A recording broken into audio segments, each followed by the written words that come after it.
a apostila para os irmãos de Varpa, e chegou para mim aqui, né, dado pela irmã Lenice, essa história da teologia, os pais eclesiásticos, o desenvolvimento da teologia, a página 1 de 58. Será que todo mundo está aí conectado, aí, que pode, né, estar aí nessa parte? Gilberto, oi. eu devo estar saindo agora, tá. Fazendo uma atividade, estou saindo. Só que eu quero cumprimentar, eu vi o Ricardo também por aí, a Vera chegou, o irmão Nelson, não sei se mais algum outro irmão chegaram. É um prazer vê-los todos. Pastor, que Deus te abençoe na aula, então. Ricardo, um abraço também, Ricardo. Deus abençoe. Boa aula. Uhum. Eu consegui já. Certo. Vamos embora. Ok, né? Estou aqui agora, né? Então, nós temos essa página 1 aí, não sei se todo mundo está centralizado aí, página 1 de 58, né? Depois nós vamos passar aqui, ó, página 2 de 58, História de Teologia, né? Do seminário aqui, a Escola de Teologia Exultes, tá? E aí a gente vai para a página 3, e aí a gente encontra o sumário. Sumário que é o que nós vamos tentar estudar juntos aqui nesse tempo, tá certo? Nós vamos começar aqui com uma era patrística, aqui na página 7, né? Vamos estudar a introdução da história da teologia, nós vamos estar olhando a definição do termo teologia, a teologia e filosofia, tá? E esperamos que em algumas aulas a gente chegue lá na página 57, lá no fim, né? De teologia e pós-modernidade, tá certo? Mas, no momento, meus irmãos, eu gostaria de que os irmãos abrissem aqui na página 8 do 58, tá? Página 8 aqui do nosso estudo, tá? Espero que os irmãos todos consigam aí encontrar essa página, né? É sobre a definição do termo teologia, correto? Eu estava pensando, né, desde que é uma matéria nova para mim, da importância da história da teologia. E pensando seriamente sobre esse assunto, né, hoje de manhã, eu entendi, meus irmãos, como é importante estudar a história da teologia. Eu fiquei pensando o seguinte, né, eu gosto de estudar história, até já escrevi alguns livros sobre a história nossa aqui dos batistas, mas quando eu fui motivado a escrever, o objetivo de eu ter escrito é para que ficasse fixado aquilo que aconteceu dentro da nossa história, né? Como os fatos eles aconteceram através dos tempos, desde que nós começamos o nosso trabalho e até os dias de hoje. Aí, olhando para a história de teologia, eu percebi, sabe, que é muito parecido, né? De fato. Por quê? Pude entender, né, olhando por cima toda aquela questão da história de teologia, justamente o que está acontecendo hoje. Olhando para trás, estudando tudo aquilo que já aconteceu dentro da história da teologia, que sempre vai se levantando, né? Uma oposição contra a verdade de Deus, sempre vai se levantando assim, né? Falsos profetas, sempre vai se levantando a falsa ciência, como o apóstolo Paulo chamou, né? E quando a gente lê as cartas do apóstolo Paulo, principalmente, o livro de 1 João, a gente entende a importância da história da teologia, né?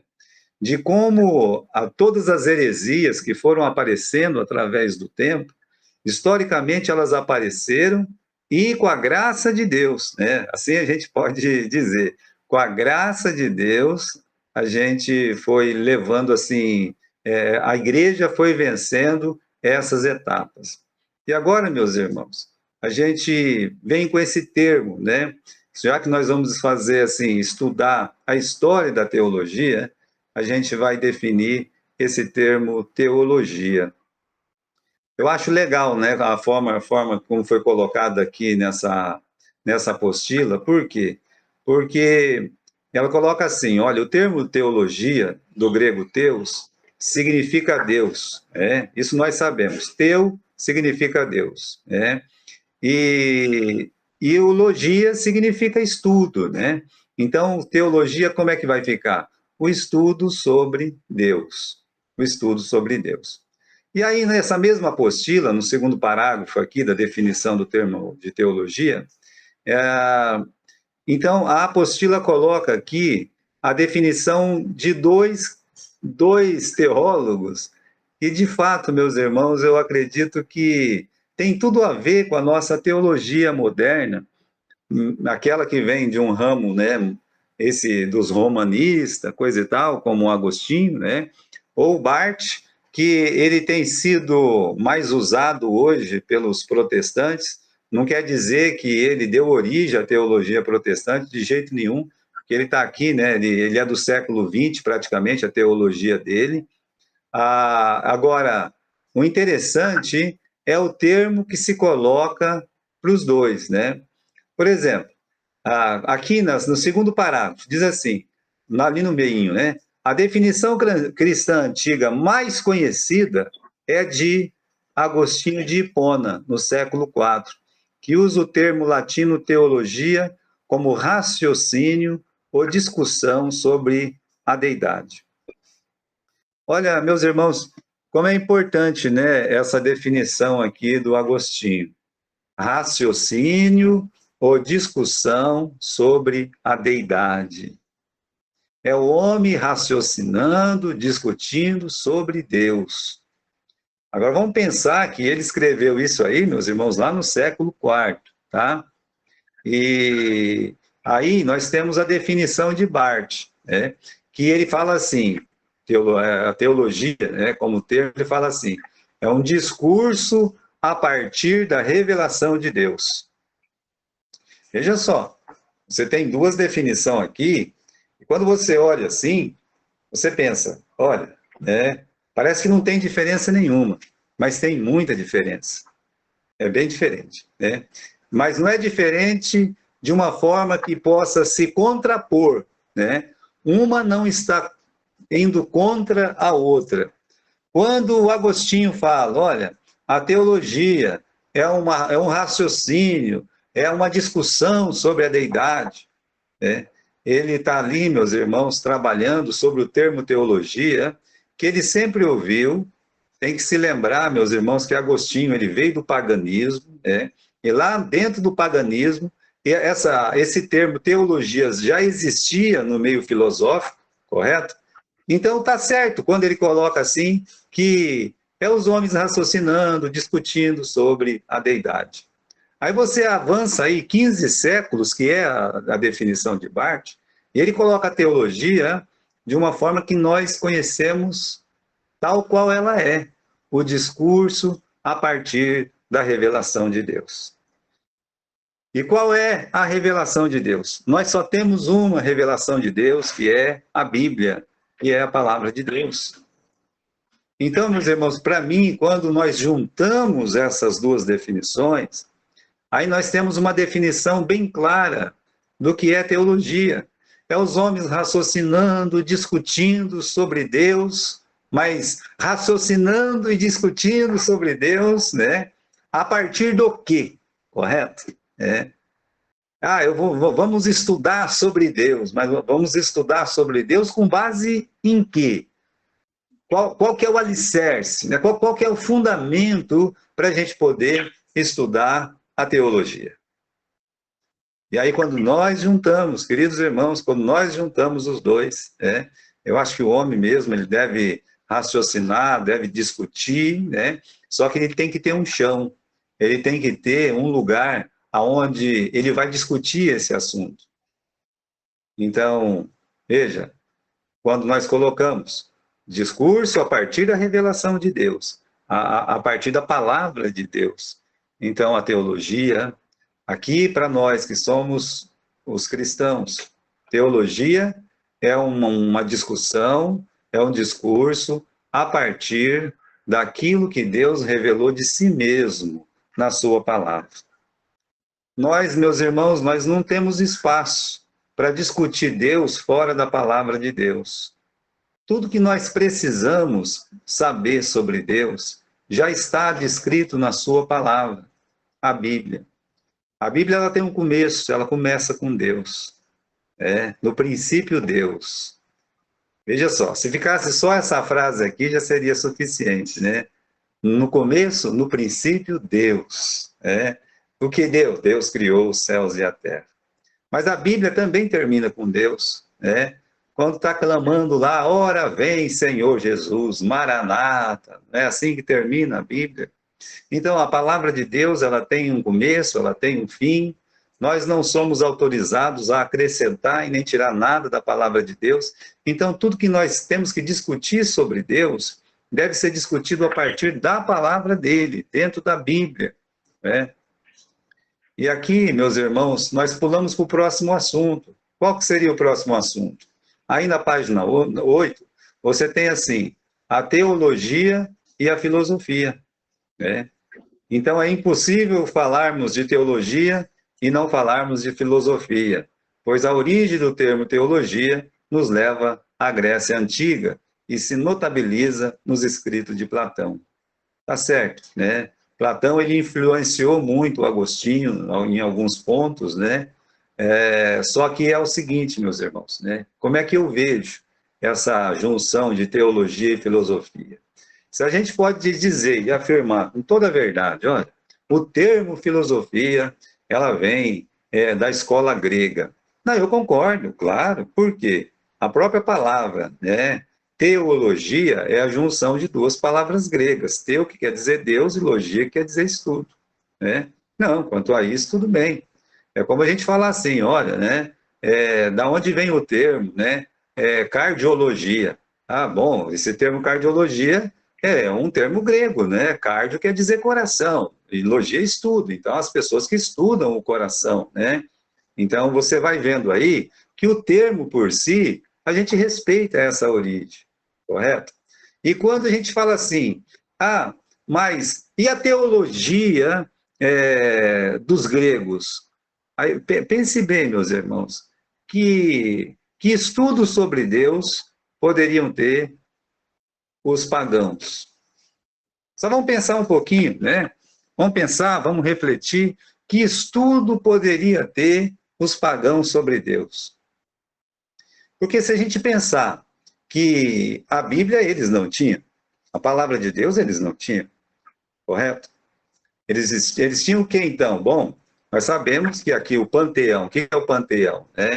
Panteão, pan quer dizer todos, então, e teão é Deus, todos os deuses ali, eles têm muitos deuses, Eles fazem da terra, do ar, do mar, do sol, da lua, das estrelas, eles fazem as árvores, eles fazem, meus irmãos, qualquer coisa vira Deus para eles. Então você tem aquele mundo mitológico, como nós o chamamos, esse mundo mitológico, e como é que poderia se estudar Deus a partir desse mundo mitológico? Então, eles não têm assim, meus irmãos, nem começando, eles não têm uma base, e como não tem uma base, eles ficam perdidos em si mesmos a respeito desse termo teologia, como nós conhecemos a teologia, como o próprio judeu conheceu teologia, porque eles não têm fundamento. Se não tem fundamento, não tem razão da existência da teologia, como é para nós, para eles. Se a gente para falar assim, a teologia e filosofia, nós temos os pré-socráticos, que Sócrates é o que nós chamamos assim, o pai da filosofia, o Sócrates, de quem o Platão foi o discípulo. Mas qual que era a filosofia do Sócrates? Em que Deus o Sócrates acreditava? Apesar de falar alguma coisa sobre Deus, mas para o Sócrates, meus queridos irmãos, ele acreditava na sabedoria humana. Ele achava que o homem podia se transcender por conhecimento. Ele dividia os homens entre conhecimento e aqueles que não tinham conhecimento. É por isso que a frase mais célebre do Sócrates é o quê? Né? Alguém lembra qual que é a frase mais conhecida dele? Homem, conhece-te a ti mesmo. Então, ele tentava levar, né, as pessoas, o homem a conhecer a si mesmo. Então, ele acreditava o seguinte, que o homem que conhece a si mesmo de verdade, o homem que conhece a si mesmo, ele está acima de todos os outros, e pode, quem será, né, talvez lá, virar um semideus entre eles lá. E esse pensamento, mas ele morreu por causa desse pensamento. Ele é um Marte. Dentro daquilo que ele pensava, ele é um Marte para eles lá, correto? Do mundo filosófico. Só que nós sabemos que esse tipo de pensamento é o endeusamento do homem, que é muito comum, meus irmãos, na figura do panteísmo. Você vai perceber, né, que os deuses lá deles são figuras, na maioria figuras com aparência humana, cultivando o quê? Cultivando aquilo que há de belo, aquilo que há de forte, na natureza humana, né, de corpo, um belo rosto, um corpo esmerado. É assim que são as figuras do panteão, né? Sempre exaltando o quê?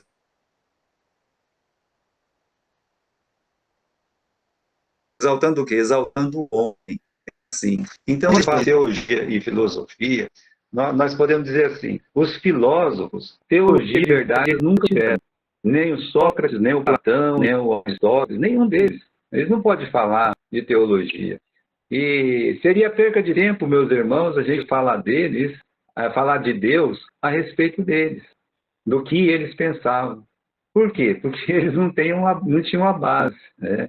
A base, meus irmãos, é a palavra de Deus. Não tem jeito, né? A base, ela é a palavra de Deus. Agora, quando nós falamos da influência deles a respeito de que aconteceu na teologia, bom, aí sim, né? Eu concordo, né? Concordo. Olha, o Platão, ele teve uma influência sobre o Agostinho. De fato, meus irmãos, porque o Agostinho veio dessa origem do paganismo, e algumas coisas, o que o paganismo, né, ou a filosofia pagã, deixou de legado ali, né, no Platão. No Platão não, perdão, no Agostinho, desde que ele é considerado um dos primeiros pais da igreja, né, a falar sobre teologia, e escreveu muitos ensaios teológicos. A verdade é que, quando a gente olha para o mundo patrístico, né, quando a gente olha lá para os pais da igreja, é difícil você ter um que se iguala ao Agostinho. É muito difícil. Aí você vai ter o Tertuliano, você vai ter o Irineu, né? A gente vai chegar lá, a gente vai ter o próprio Agostinho, mas o Agostinho, ele tinha o dom de fazer o que os filósofos mais gostavam de fazer. O que eles mais gostavam de fazer? Perguntas. Perguntas. Veja como a filosofia do Sócrates funcionava, né? Era quase que um jeito de humilhar o seu adversário. Eles, assim, como é que eles discutiam filosofia naquele tempo? Chegava uma pessoa para conversar com ele, né? E eles ficavam fazendo perguntas um para o outro, para ver quem tinha mais conhecimento. Escutar, por exemplo, falava, vamos falar aqui, né? Do mundo animal, né? Podia ser um assunto lá. E aí os dois iam discutir. Um lado Sócrates ia discutir, do outro o seu oponente ia discutir, né? Falava-se sobre o mundo animal, mas o Sócrates, de uma forma que eu creio que ele que foi que inaugurou essa dialética, né? Ele tentava, meus irmãos, em seus discursos, ali no diálogo com outra pessoa, destruir completamente o pensamento da outra pessoa para que o dele prevalecesse. Aliás, a gente vê muito isso hoje, né? Quando você vê uma pessoa querendo destruir todo o pensamento da outra pessoa, você pode se lembrar do Sócrates. E ele passou isso para os seus discípulos, né? E os discípulos do Sócrates, no Platão, é o que nós mais ouvimos falar e tudo mais, ele levou essa forma de discutir, de partir as coisas no meio, e ir descobrindo as coisas, pega um assunto, vai dividindo aquele assunto, sabe? Vai trabalhando aquele assunto, vai se aprofundando naquele assunto, sabe? Até que o seu oponente fique sem resposta. Então, esse era o jeito de ganhar uma discussão teológica no tempo do Sócrates e do Platão, ou seja, até que a outra pessoa fique sem resposta, que o pensamento do outro fosse completamente destruído.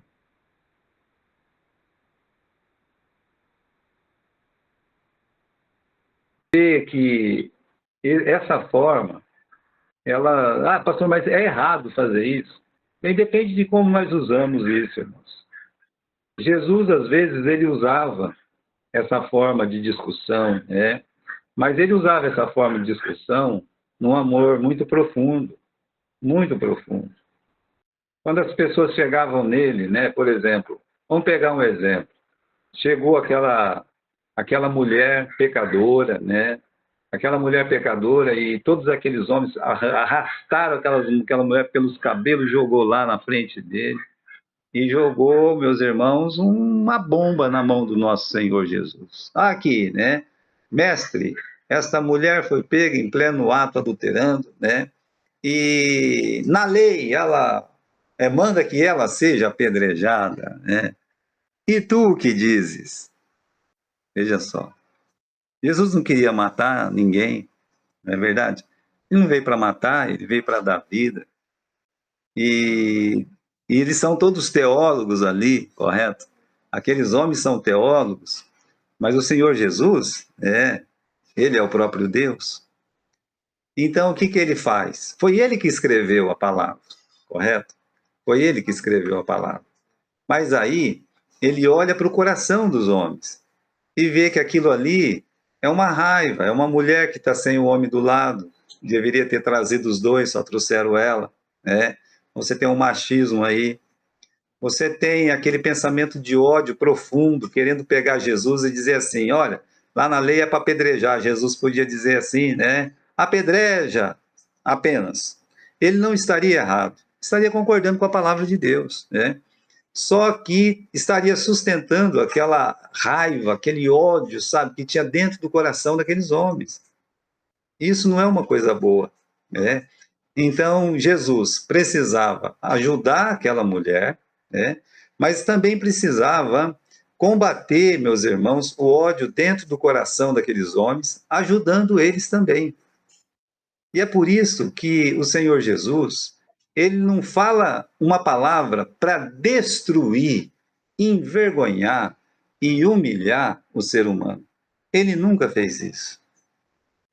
Como a filosofia socrática, platônica, ela tem esse objetivo, ou seja, se não concordar comigo, eu vou destruir. O que o Senhor Jesus Cristo faz, então, naquela ocasião?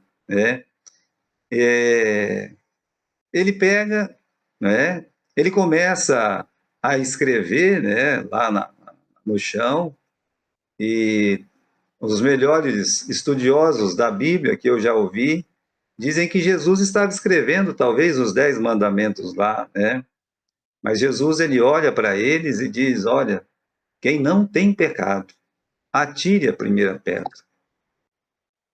É como se Jesus estivesse dizendo, apedreja, quer dizer, vamos cumprir a palavra de Deus, vamos apedrejar, apedreja, Mas aí ele dá uma condição. Você que nunca cometeu um erro, pode jogar essa pedra, acerte ela, Não erre, pode acertar. E a palavra de Deus que diz que, um a um, começando dos mais velhos até os mais jovens, eles foram soltando as suas pedras, soltando as pedras. Veja, meus irmãos, o que é a verdadeira teologia. Ela está baseada na palavra de Deus. A palavra de Deus tem uma palavra chamada justiça, na qual aquela mulher realmente deveria ser apedrejada. mas também nós temos a palavra amor, misericórdia. E Jesus, meus irmãos, é o encontro do amor, da misericórdia, com a justiça e o juízo. Então, eles ficaram sem ação, né? Eles foram derrotados, podia até se dizer assim, humilhados, né? Mas não era a intenção de Jesus humilhar ninguém, mas mais do que isso, fez com que eles olhassem para os seus corações. Enquanto que a filosofia faz os homens não olhar para o seu coração, mas olhar para o seu conhecimento, para que um dia ele possa vencer o outro no seu conhecimento.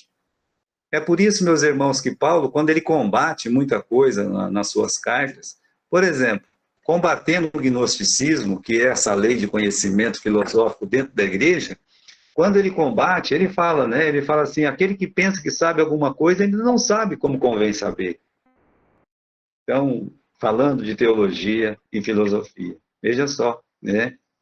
Olha, nós temos esses exemplos claros, né, do Senhor Jesus, como ele agia de uma forma bem diferente quando o assunto, meus irmãos, tinha que envolver, convencer a outra pessoa de algum mal, de algum erro, de alguma falha, né? Então, ele sempre tinha uma palavra, mas uma palavra que tinha uma base. Qual base? A sua própria palavra, a palavra de Deus, né? Então, quando nós falamos de teologia e de filosofia, se a filosofia, de alguma forma, ela teve uma influência sobre o cristianismo, foi para fazer com que os estudiosos do cristianismo, como eu citei, no caso, o Agostinho, para alguns outros também, né, para que eles pudessem pegar a laranja, fatiar bastante a laranja, cortar ela assim, defini-la, né? Então, nesse ponto, meus irmãos, o conhecimento, ele ajuda, né, para a gente poder classificar as coisas. Agora, você percebe que o apóstolo Paulo, ele faz muito isso no Novo Testamento, a classificação. Então, a gente não depende nem de Platão, nós não dependemos nem de Sócrates, né?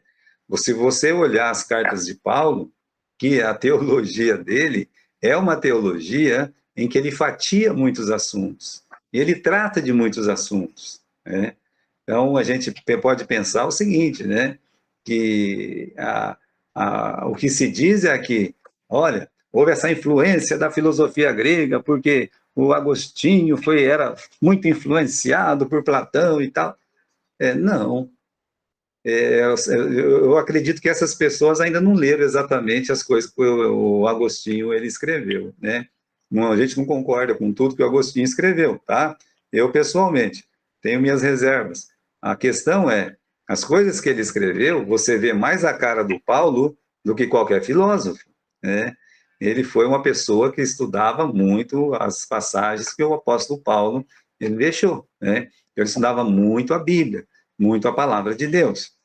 Agora, já falamos sobre essa questão, né, da teologia e filosofia.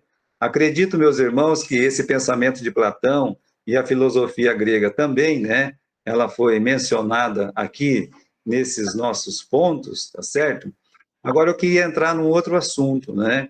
Você vai lá na página seguinte, na página 9, e você vai encontrar o pensamento gnóstico. Já ouviu falar aí? O pensamento gnóstico? Vamos dar uma olhadinha, né? Vamos à leitura aqui. Espero que você que está aqui no Exudes, né, possa estar com essa apostila aí na sua frente. Vamos lá. O pensamento gnóstico. O termo gnosticismo vem do grego. De gnostiquismos, né? Não sei falar direito isso aí. Mas é um termo que deriva a palavra gnosis, gnose, gnósticos, e significa conhecedor, sábio. Então, quando a gente fala de gnosticismo, nós estamos falando de conhecimento. Veja bem, né? Veja bem. Quando nós falamos de filosofia, nós estamos falando de conhecimento, né? A palavra filo quer dizer amigo. A palavra sofia quer dizer o quê? Sabedoria, conhecimento. Então, quando nós falamos de filosofia, é o quê? Filosofia é o estudo do quê? É essa amizade íntima, né? com o conhecimento, é o andar junto com o conhecimento, que tem tudo a ver com o que Sócrates ensinava, né? Do homem se tornar um grande conhecedor, quem sabe ele vira um Deus por conhecer tantas coisas, né? O gnosticismo, irmãos, no meu ponto de vista, de tudo aquilo que eu já vi de gnosticismo, eu percebo que é uma espécie de filosofia dentro da igreja. Enquanto que a filosofia em si, ela trabalha fora da igreja, o gnosticismo, no segundo século, primeiro século, perdão, no segundo século, no terceiro século, foi muito prejudicial às comunidades cristãs que havia na época, o gnosticismo, né? Essa palavra gnóstico quer dizer o quê? Quer dizer a pessoa que conhece, né? Conhecimento, que é justamente a busca dos filósofos. Só que é um conhecimento, o gnosticismo, ele apareceu realmente dentro das igrejas. E como apareceu dentro das igrejas, né? É um mal terrível. E disseminou, de certa forma, que o apóstolo Paulo, tem cartas do apóstolo Paulo, meus irmãos, como a carta de Colossenses, foi escrita para combater o gnosticismo. Quando você lê lá a carta do apóstolo Paulo de Colossenses, você percebe a forma como ele tenta quebrar mesmo o gnosticismo que estava sendo enraizado em muitas igrejas, inclusive lá na igreja de Colossos, né? Então, você tem isso também, como eu falei, algumas passagens que o apóstolo Paulo fala para as outras igrejas. Por quê? Porque o gnosticismo foi muito forte dentro das igrejas. As pessoas gostam daquela pessoa que fala que tem um conhecimento diferente e estranho. Fala, eu estou com um conhecimento aqui, tem uma palavra aqui, né? Tem um... E, querendo ou não, irmãos, as pessoas são impressionadas com isso. É uma pena, viu? É uma pena. Jamais as pessoas deveriam trocar a palavra de Deus por um conhecimento humano. Mas as pessoas gostam. É só aparecer alguém que fala que tem um conhecimento maior ou diferente, pronto, né? Já consegue ali muitos discípulos. Eu acho uma pena isso dentro das nossas igrejas, porque ainda existe muito gnosticismo dentro das nossas igrejas, disfarçado de outras formas, né? Agora, o gnosticismo antigo, lá do Novo Testamento, que o apóstolo Paulo combateu, né? Ele foi duro, né? Eu vou pegar a Bíblia aqui, deixa eu pegar a minha Bíblia aqui, né?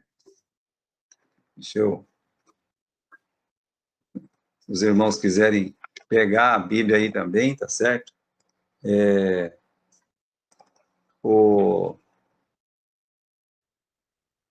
Veja só, irmãos. Olha o que ele está dizendo aqui, né? Não existe outro evangelho. O evangelho de Jesus são esses quatro. É Mateus, é Marcos, é Lucas e é João, né? Então, o que o apóstolo Paulo fala no versículo 7 é que alguns vos inquietam e querem transtornar o evangelho de Cristo. Não há dúvida, meus irmãos, de que eles estão querendo fazer o quê? Quando fala assim, transtornar o evangelho de Cristo, né? O que eles estão querendo com isso? Eles estão querendo destruir o verdadeiro para fazer o quê? Para implantar o falso, né? Então, quando o apóstolo Paulo combatia o gnosticismo, queridos irmãos,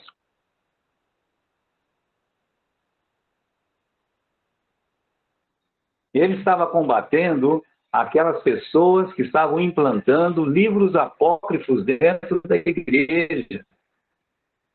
E deturpa completamente aquilo que Jesus falou em nome do conhecimento. Olha, irmãos, outro versículo para vocês aqui, né? O versículo 8, quando Paulo fala assim, contra o gnosticismo, ele fala assim, olha, ainda que nós mesmos, ou um anjo do céu, vos anuncie outro evangelho, além do que vos tenho anunciado, seja o quê? Seja maldito. Se o apóstolo Paulo virasse a casaca, né? Se ele deixasse, meus irmãos, de olhar para o verdadeiro evangelho, então o apóstolo Paulo está dizendo, não me escutem, deixem de me ouvir, Eu não quero que vocês ouçam. Ah, se um anjo aparecer do céu com uma nova palavra, um novo conhecimento. Olha, o que não falta nessas igrejas hoje é um conhecimento que vem de fora da igreja. É uma voz que falou para alguém, é um anjo que apareceu, é porque está acontecendo alguma coisa. E quando você pensa que não, começa uma nova igreja, e essa nova igreja coloca lá uma placa diferente e pronto. Então eu estou vendo muito gnosticismo dentro das igrejas hoje também, né? De uma forma um pouco diferente do que foi lá no primeiro século. Mas ele existe. É por isso que a gente tem que estar firmado na palavra de Deus. Na palavra de Deus. Olha, eu vou abrir um outro texto aqui nas Escrituras. Você que tem a sua Bíblia aí, livro de Colossenses, capítulo 2, versículo 8. Como eu disse, né, praticamente todo o livro de Colossenses é para combater o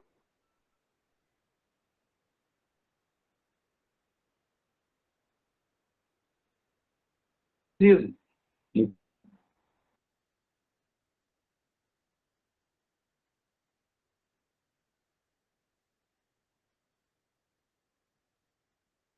É,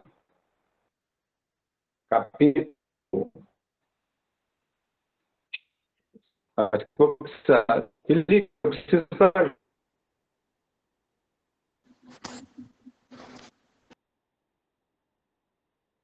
capítulo 2, né? Versículo 8. Capítulo 2, tem cuidado para ninguém da presa sua. Sabe por quê, meus irmãos? Porque dentro das igrejas, você tem o quê? Você tem aquela pessoa que é uma pessoa simples, que tem as suas orações, que está lá trabalhando suas necessidades, as suas dificuldades espirituais. Aí daqui a pouco chega um lá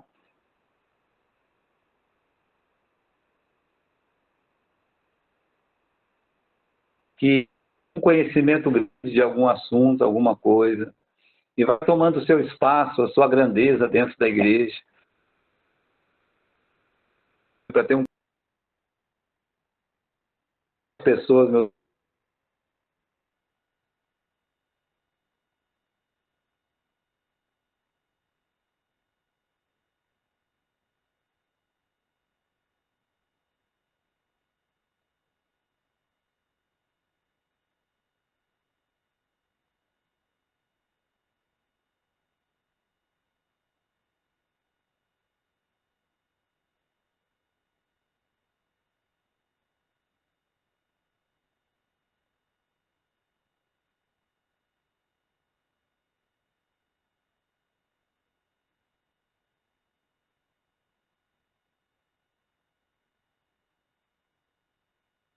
né? As cartas do apóstolo Paulo ele deixa bem claro isso. Mas eu vou ler o versículo todo, ó. Diz assim: tenha cuidado, ninguém vos faça presa sua por meio de filosofia e vã sutileza, seguindo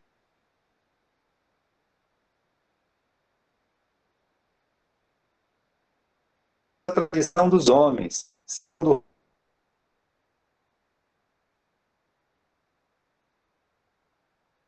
o mundo, não segundo a Jesus Cristo. Segundo a Cristo. Então, olha, os dois caminhos, né? Está com a sua filosofia, a tradição dos homens, o levante subtileza, mas não tem nada a ver com Jesus, não tem nada a ver com o Senhor.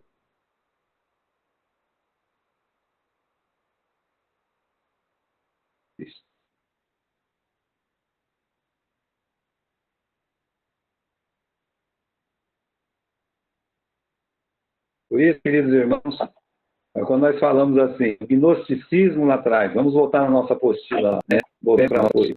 O que está numa igreja verdadeira, que prega a palavra de Deus, sabe? Ensina a Bíblia, está firme lá, está forte na palavra de Deus, sabe? De repente, essa igreja muda a liderança, muda o ministério, muda o pastor, e vem um pastor que mal conhece a palavra de Deus, vira a cabeça de todo mundo dentro da igreja, e quando pensa que não, a doutrina da graça é tirada, a doutrina da trindade acaba sendo tirada. Quanta coisa ruim, meus irmãos. Você sabe que essa coisa esquisita de que Maria foi levada para o céu e não sei o quê, tá? Teve a assunção de Maria, isso nasceu dentro do gnosticismo. Para a gente poder entender quanta coisa ruim nasceu dentro desse gnosticismo, desse conhecimento que eles chamavam, e as pessoas, assim, né, elas, infelizmente, né, essas pessoas, elas não percebem o mal que elas estão fazendo de aceitar uma palavra que não veio de Deus, que não veio do Senhor, né? A igreja, meus irmãos, assim, quando nós falamos de história, de teologia, né, se teve essas pessoas como um gnosticismo, como um maniqueísmo, como outros ismos, se eles conseguiram sucesso, e é bom a gente lembrar disso, se eles alcançaram o sucesso que alcançaram, é porque havia ouvintes prontos para dar guarida em seus corações. O que a igreja tem que fazer, né? A igreja tem que combater essas heresias. Tem que combater. E aí que vem aquela palavra de Judas, né? Vamos dar uma olhadinha lá no livro de Judas. Acho que está lá no livro de Judas. Vamos lá, né? Ele diz o seguinte: Amados, eu procurei escrever-vos com toda diligência acerca da salvação comum. Veja só, né? O gnosticismo atacava como doutrina principal a salvação pela graça. Se você perceber que todas essas falsas doutrinas que apareceram na história da teologia, alguma coisa tinha a ver contra a salvação somente em Jesus. Nós vamos estudar aqui, para que não fique nenhuma dúvida, né? Na nossa história da teologia. Quando surge alguma coisa que invade a igreja, atropela a igreja, está ligado ao meio de salvação. Salvação é só em Jesus Cristo. Só Jesus Cristo salva. Agora, o Judas, meus irmãos, ele viveu com Jesus. Ele é do tempo dos apóstolos. E ele está dizendo aqui, né? Vou ler de novo aqui. Olha, né? Amados, eu procurei escrever-vos com toda diligência acerca da salvação comum, mas eu tive necessidade de escrever-vos e vos exortar a batalhar pela fé que uma vez foi entregue aos santos. O crente, ele é chamado, não precisa dele ser um pastor, não precisa ser um ministro, não precisa ser um diácono. Ele só precisa, meus irmãos, defender a fé simples da palavra de Deus. A batalhar pela fé. Uma vez, olha só, uma vez dada aos santos. Então Deus não deu uma palavra lá, meus irmãos, lá no tempo apostólico. Deus não entregou o meio de salvação lá no tempo de Pedro, de Tiago, de João, de Paulo, né? E depois, quando eles morreram, Deus mudou, resolveu fazer diferente. Ah, não, agora, para essa geração aqui, a salvação vai ser desse jeito, né? Então, a palavra de Deus não muda. Passa o céu, passa a terra, mas a palavra de Deus não pode passar. Veja como o gnosticismo, ele é atual. Vou dar um exemplo para os irmãos. Esse trem parecia que estava morto, né? Mas aí teve um pessoal aí que começou a estudar a cabala judaica. Meus irmãos, o judaísmo, ele pode ter um bom conhecimento do Velho Testamento.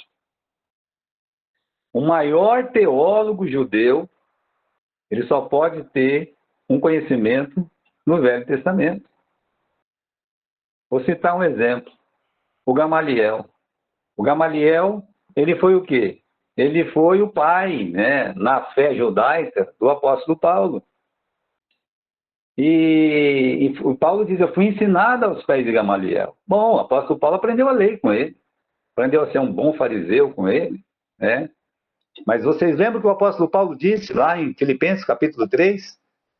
Ele fala, né, que ele era lá um israelita, benjamita, circuncidado ao 8º dia, segundo a lei, fariseu, né, estrito, guardador da lei, etc. Mas ele fala o quê? Eu fiz com que todas essas coisas fossem esterco comparado, meus irmãos, com Jesus Cristo.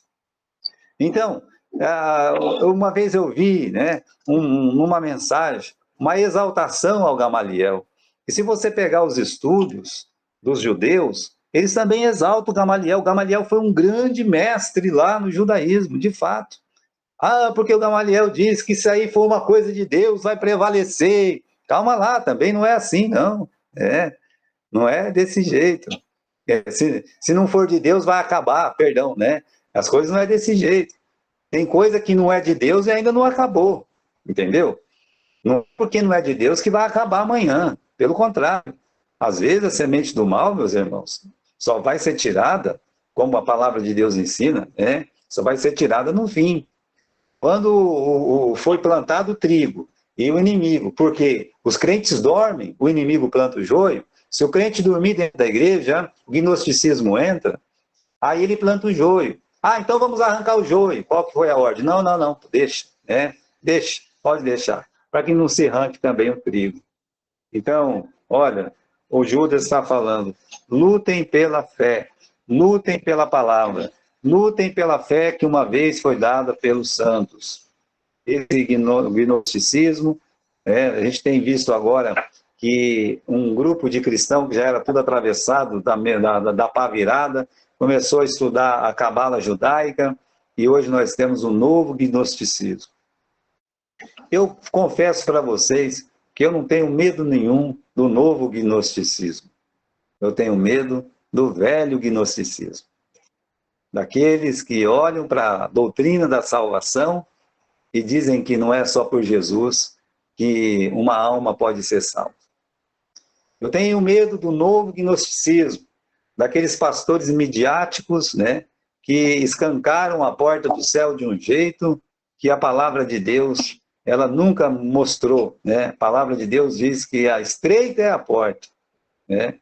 E agora a porta tem sido alargada de uma forma que a pessoa pode ser com seus pecados, não precisa de arrependimento, não é ela que tem que aceitar Deus, é Deus que tem que aceitar ela. Isso é um erro gravíssimo, meus irmãos.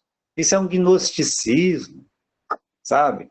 Isso os pastores hoje, tem um que é famoso na internet, ele gosta de falar o seguinte, que a Bíblia tem que ser reescrita, porque a Bíblia foi escrita, muito mal escrita lá atrás, né? Se valeu lá para 2000 anos atrás, que as práticas hoje é diferente. Onde nós temos isso nas Escrituras? Onde? Veja, meus irmãos, quando Jesus ele foi atacado por Satanás no deserto, quando Satanás olhou, né, e começou a falar, olha, pega essas pedras, transforma em pão, né? Então Jesus olhou para ele e disse, olha, está escrito. Está escrito aonde? Está escrito o quê? Bom, está escrito na palavra de Deus. O quê? Que nem só de pão viverá o homem, mas de toda a palavra que procede da boca de Deus. Olha que interessante. Se a palavra de Deus tem que ser reescrita de tempos em tempos, por que Jesus usou a mesma palavra que Moisés usou?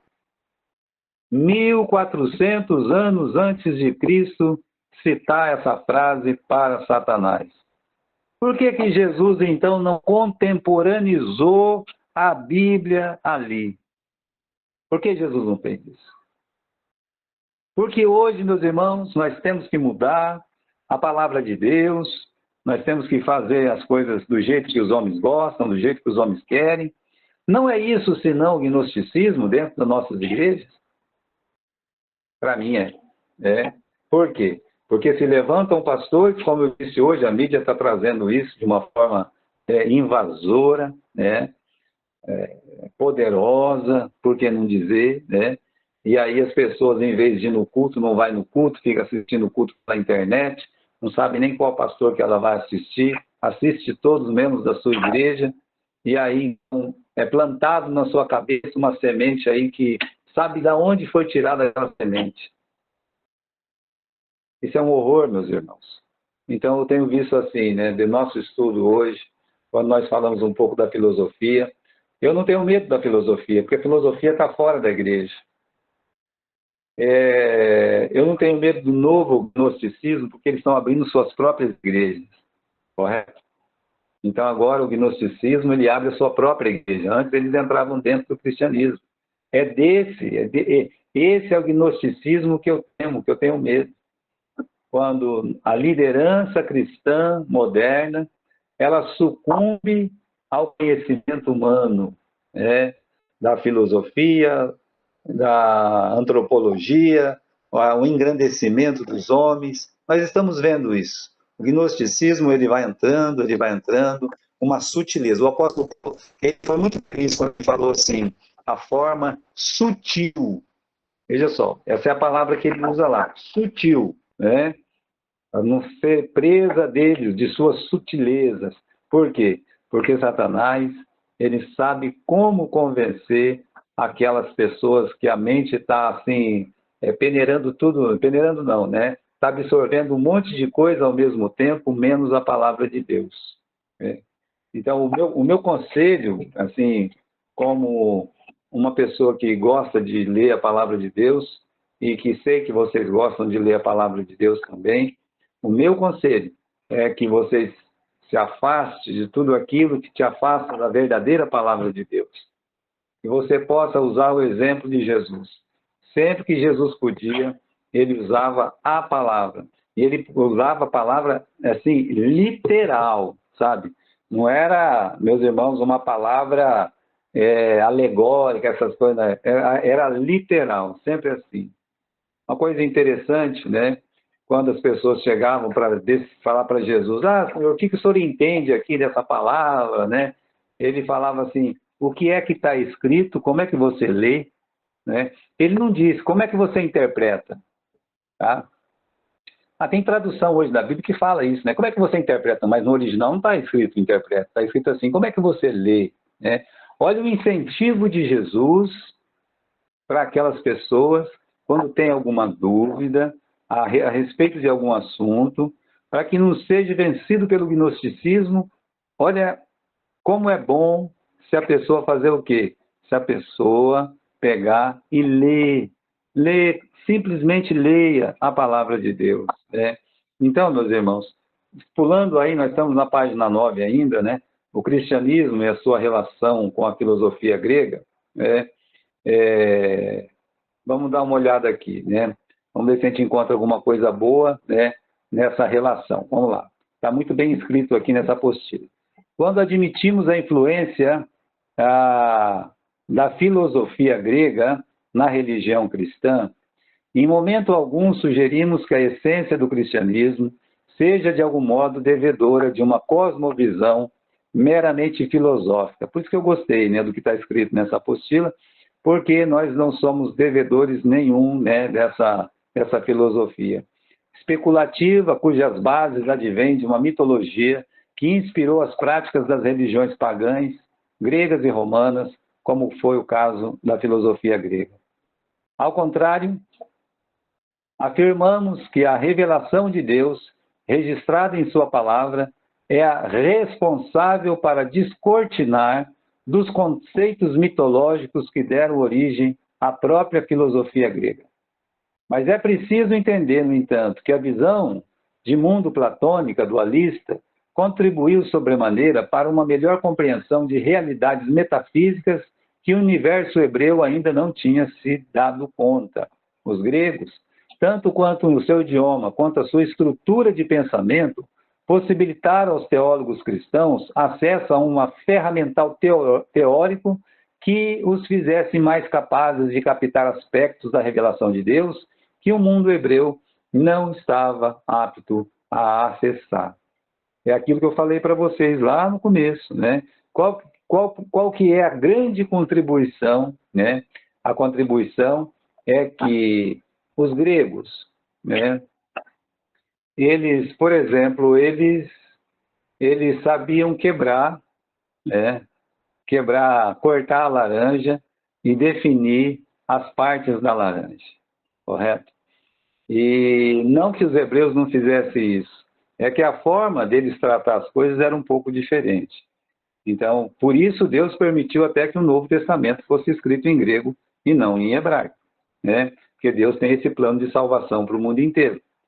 Quando você fala para a necessidade dos judeus, então a forma como os hebreus, os profetas hebreus, os escritores hebreus escreveram o Velho Testamento, então era suficiente para todo o seu costume, para tudo que eles imaginavam e pensavam, não lhes faltava nada. Agora, quando, meus irmãos, a palavra de Deus, ela sai da terra da Palestina e ela avança por todo o mundo, como aconteceu no livro de Atos, então é preciso que, né, haja uma adaptação. Né? Vou citar um exemplo para os irmãos. O apóstolo Paulo, ele tinha toda essa bagagem hebraica, correto? Toda essa bagagem hebraica ele tinha. E quando ele vai fazer as suas mensagens, a sua pregação, praticamente toda mensagem que ele faz no Novo Testamento, seja lá em Antioquia da Pisídia, em Atos capítulo 13, seja quando ele faz aquele grande discurso lá em Atenas, no capítulo 17, aquilo ali é uma coisa linda de se ver, né? Quando você olha a forma, a estrutura da mensagem, você tem uma mensagem que tem uma introdução, que tem um corpo e que tem uma conclusão, correto? Que é a forma como os gregos escreviam a sua mensagem, né? Como eles colocavam os seus escritos, como eles faziam seus discursos. Então, o discurso tem isso, né? A gente fala que o discurso tem 4 partes. No discurso grego, principalmente, tem 4 partes, né? Você tem o exórdio, que é a introdução, né? Aí você tem o quê? Você tem que pegar e fazer uma ideia-mãe, correto? Né? Essa ideia-mãe, e você tem que trabalhar essa ideia-mãe, ou seja, você vai pegar e partilhar ela, né? Tentar explicar ela, que seria a terceira fase do discurso, e por fim você tem, meus irmãos, a peroração, que é o final, né? Que seria assim, introdução, seria o meio, e seria, meus irmãos, a conclusão. Aí você vê que a forma como o apóstolo Paulo fez os seus discursos, seja para hebreus, lá no capítulo 13, é mais hebreus do que gregos, seja somente para gregos, lá no capítulo 17 do livro de Atos, ele usa, meus irmãos, aquela forma grega de fazer discurso. Então é nesse sentido que a filosofia, de alguma forma, ajudou, né? Ajudou a partilhar, né? Partilhar não, a dividir ideias e trazer um melhor conhecimento para a captação de conhecimento da nossa civilização ocidental, que já estava acostumada a entender as coisas daquela forma. Então, eu vejo assim, né? Eu vejo que, nesse sentido, houve grande contribuição. Veja aqui, só para a gente acabar, né? Em todo o tempo da história, vemos Deus agindo e lançando mão de reis, impérios, situações, pessoas, coisas para cumprir seu propósito redentor entre os homens.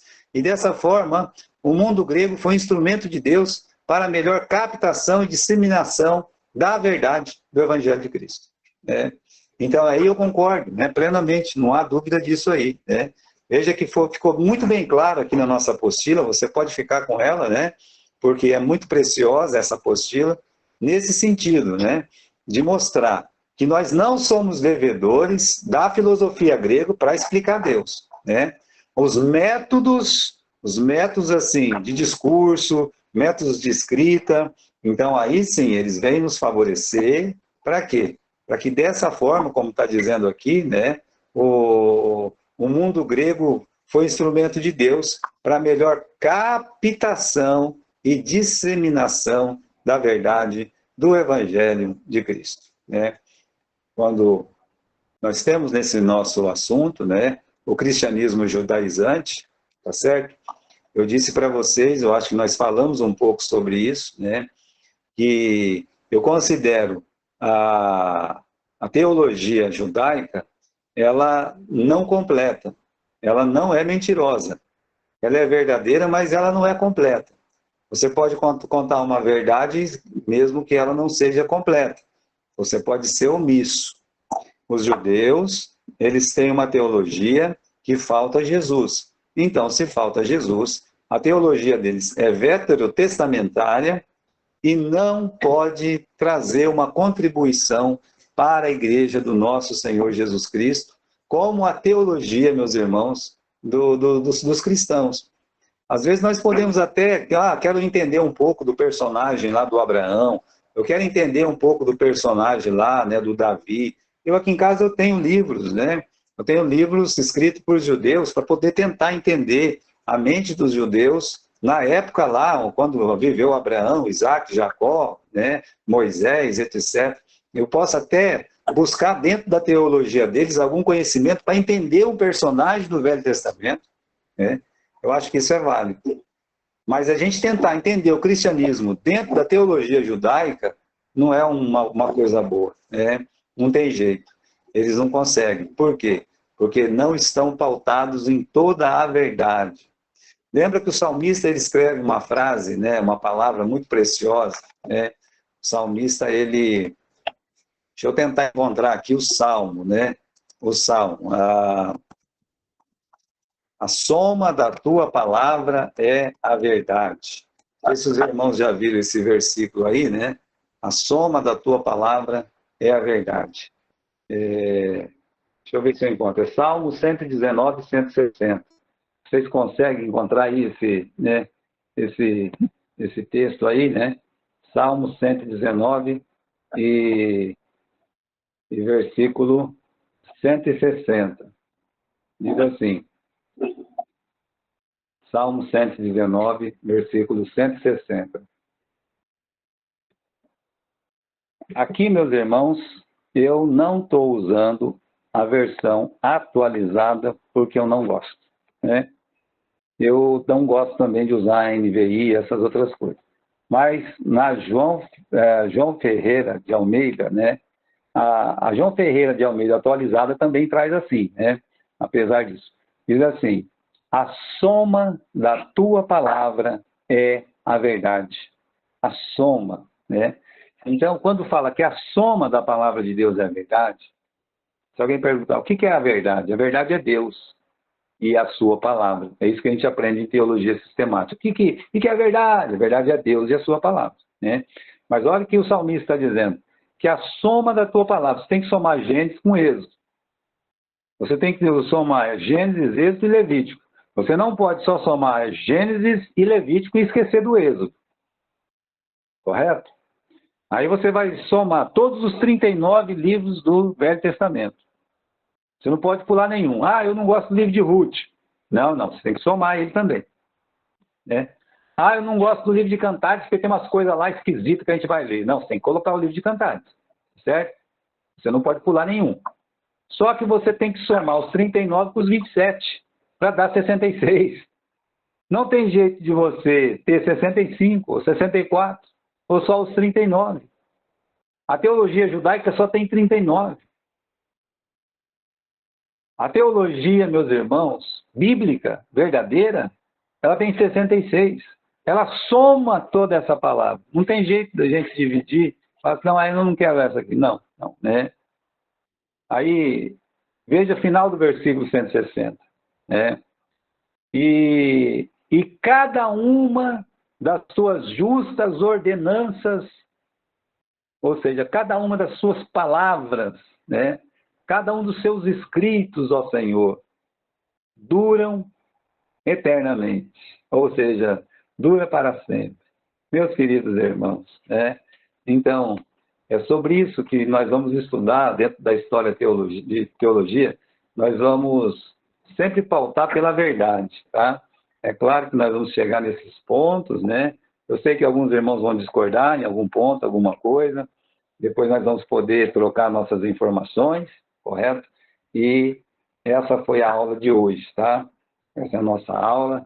Vou tentar aqui entrar no modo que eu vejo vocês, porque eu não estava vendo ninguém praticamente, né? Porque eu estava fixando aqui no computador para poder ler. Agora eu não sei nem como é que eu faço aqui para voltar aqui, né? Ó como é duro ser leigo, né? Certo. Ok.